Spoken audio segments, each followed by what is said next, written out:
Welcome to the federal Andhra Pradesh. Amaravati చుట్టూ నిర్మించే inner ring road వ్యవహారం వివాదాల్లో చిక్కుకుంది. ఎన్నో రోజులుగా వివాదాలు పెరుగుతున్నాయి తప్ప తగ్గడం లేదు. రైతులు మా భూములు ఇచ్చేది లేదు అని చాలా చోట్ల అడ్డం జరుగుతున్నారు.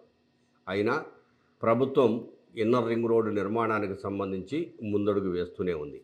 నిజానికి ఇన్నర్ రింగ్ రోడ్డు నిర్మాణానికి కావలసిన భూమిని ల్యాండ్ అక్విజిషన్ పథకం కింద రైతులకు డబ్బులిచ్చి తీసుకోవాలి.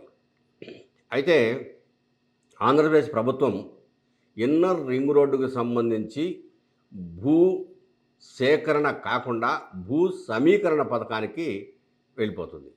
రైతులు చాలామంది గ్రామాలలో మాకు భూములు ఇస్తామంటున్నారు, మాకు ఎటువంటి ఇబ్బంది లేదు, మేము తీసుకుంటామని చెప్పేసి. ఇటీవల కాలంలో అమరావతి రైతు జాయింట్ యాక్షన్ కమిటీ తరపున నిరసనలు జరిగాయి. కొన్ని చోట్ల మీటింగ్లు ఏర్పాటు చేసుకున్నారు. గుంటూరులో కానీ రాయపూడిలో కానీ మీటింగ్లు ఏర్పాటు చేసుకొని మన భూములు రెట్టింపు పరిహారం ఇస్తే తప్ప లేకపోతే ఇవ్వకూడదని చెప్పేసి అనుకున్నారు. ఈ నేపథ్యంలో 2 రోజుల క్రితం నేలపాడుకు మంత్రి నారాయణ గారు వెళ్ళి ఈ అధికారుల కోసం నిర్మిస్తున్న గృహాలను పరిశీలించి త్వరలో పూర్తవుతాయి, మరొక 2 నెలల్లో అధికారులు చేరిపోవచ్చు అని చెప్పేసి చెప్తూ మీడియాతో మాట్లాడుతున్నాడు.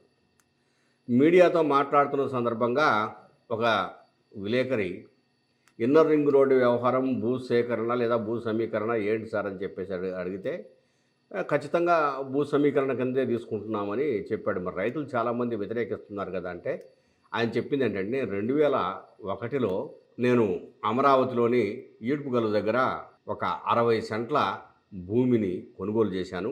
ఈ మధ్య ఆ భూమిలో నిర్మాణం చేద్దామని చెప్పేసి భవనం కడదామని చెప్పేసి సిఆర్డిఏకు దరఖాస్తు చేశాను. సిఆర్డిఏ వాళ్ళు దరఖాస్తును పరిశీలించిన తర్వాత, సార్ ఇది మీది ఇన్నర్ రింగ్ రోడ్లో పోతుంది భూమి, కాబట్టి మీరు అక్కడ నిర్మాణము చేయలేరు అని చెప్పేసి నాకు సమాచారం ఇచ్చారని చెప్పేసి చెప్తూ, ఎవరి భూమి అయినా ఏముంది, మనం రోడ్డు కనుక్కున్న తర్వాత తప్పదు కదా, ఇవ్వాల్సిందే కదా, నాది పోతున్నప్పుడు ఇక మిగిలిన వాళ్ళది పోవడంలో ఆశ్చర్యం ఏముంది అన్నట్టుగా మాట్లాడాడు.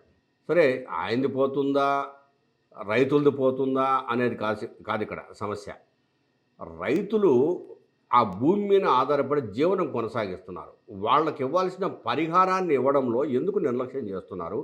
పైగా దీనిని భూ సమీకరణ కిందనే తీసుకుంటామని ఎందుకు చెప్తున్నారు? ఇప్పటికే అమరావతిలో భూ సమీకరణ కింద తీసుకున్న భూములకు సంబంధించి ప్లాట్లు వేసి, ఆ ప్లాట్లకు రోడ్లు వేసి, ఆ ప్లాట్లను ఈ భూమి ఇచ్చిన వాళ్ళకు అప్పగించడంలో చాలా వరకు ఫెయిల్యూర్స్ ఉన్నాయి. ఇంకా అది 100% పూర్తి కాల వాళ్ళకి ప్లాట్లు అప్పగించే పని. పైగా ఈరోజు కూడా అక్కడ నిర్మాణాలు చేసుకోవడానికి ప్రభుత్వ గృహాలకు వీటికైతే అనుమతులు ఇచ్చారు, కానీ సిఆర్డిఏ వాళ్ళు వ్యక్తిగతంగా ప్లాట్లలో నిర్మాణాలు చేసుకుందామంటే ఇంతవరకు అనుమతి ఇవ్వడం లేదు. అది ఏంటి కారణం ఏంటో కూడా చెప్పడం లేదు. రైతులు కూడా అదే అడుగుతున్నారు.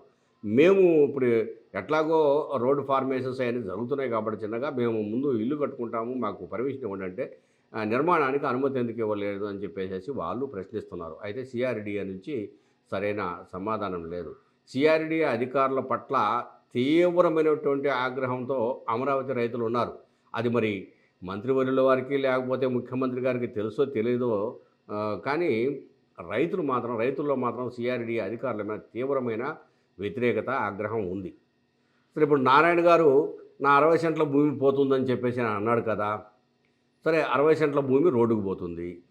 ఇంతకుముందు వైఎస్ఆర్సీపీ అధికారంలో ఉన్నప్పుడు వాళ్ళు ఒక కేసు నమోదు చేశారు 2023లో. ఎవరి మీద? నారాయణ గారి మీద, అప్పటి మాజీ ముఖ్యమంత్రి, ప్రజెంట్ ముఖ్యమంత్రి అయినటువంటి చంద్రబాబు నాయుడు గారి మీద. ఏమని? ఈ ఎన్కేపాడు అట్లాగనే ఇంకోటి వచ్చేసేసి తాడిగడప, ఈ 2 ప్రాంతాలలో హైవే సంబంధించిన రహదారి 100 అడుగుల రోడ్డు, ఈ 100 అడుగుల రోడ్డును నారాయణ కాలేజీకి ముందు నుంచి పోయే విధంగా అలైన్మెంట్లు మార్చారు.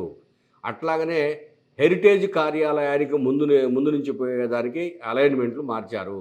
దీనివల్ల రైతుల భూములకు ఇవ్వాల్సినటువంటి ధర లేకుండా పోయింది. కానీ వాళ్ళ సొంత కన్‌స్ట్రక్షన్స్‌కు విపరీతమైనటువంటి ధర పెరిగింది. వాటికి క్రేజ్ పెరిగింది. రోడ్డు పక్కకు వచ్చేశాయి. ఇది దారుణం అని చెప్పేసి సిఐడి వాళ్ళు అప్పట్లో కేసు కూడా నమోదు చేశారు. అది ఆల్రెడీ ఇప్పుడు నడుస్తుంది. కోర్టులో ఉంది. అది ఆ విషయాన్ని కూడా నారాయణ గారు ప్రస్తావిస్తూ, నేను ఇక్కడ నా భూమి పోగొట్టుకుంటే గతంలో వైఎస్ఆర్‌సీపీ వాళ్ళు నా మీద కేసులు పెట్టేసేసి కోర్టుల చుట్టూ తిప్పుతున్నారు అని చెప్పాడు. ఇప్పటికే ఇన్నర్ రింగ్ రోడ్డు మీద మా భూములు ఇచ్చేది లేదని చాలామంది ఆల్రెడీ కోర్టులోకి పోయి ఉన్నారు. కోర్టుల్లో నడుస్తూ ఉంది వ్యవహారం. ఏంటి, ఎలా, ఏమవుద్దు అని చెప్పేసి ఉంది. నారాయణ గారికి సంబంధించి కూడా కోర్టుల్లో వ్యవహారం నడుస్తూ ఉంది. ఈ విధంగా నడుస్తూ ఉన్నప్పుడు ఇన్నర్ రింగ్ రోడ్డు వివాదాలలో ఉంది. అసలు పీపీపీ పద్ధతి మీద అవుతుందా, సాధ్యమవుతుందా అనేది కూడా ఒక ప్రస్తావన ఉంది. ఈ నిర్మాణంలో చాలా అడ్డంకులు ఎదురవుతాయి. పీపీపీ మోడ్లో నిర్మాణము జరిగితే అది ముందుకు వెళ్ళే అవకాశం లేదు అని చెప్పేసి చెప్తున్నారు. సరే, ఏమైనా మొత్తం మీద ఇన్నర్ రింగ్ రోడ్డు వ్యవహారం వివాదాల నుంచి ఎప్పుడు బయటపడుతుంది, సాధారణంగా జరుగుతుందా లేదు ఔటర్ రింగ్ రోడ్డు నిర్మాణం అయిపోయిన తర్వాత కూడా ఇది ఇంకా నిర్మాణ దశలోనే ఉంటుందా అని చెప్పేసి ఒక చర్చ కూడా ప్రజల్లో ఉంది. ఏం జరుగుతుందో వేచి చూడాల్సిందే.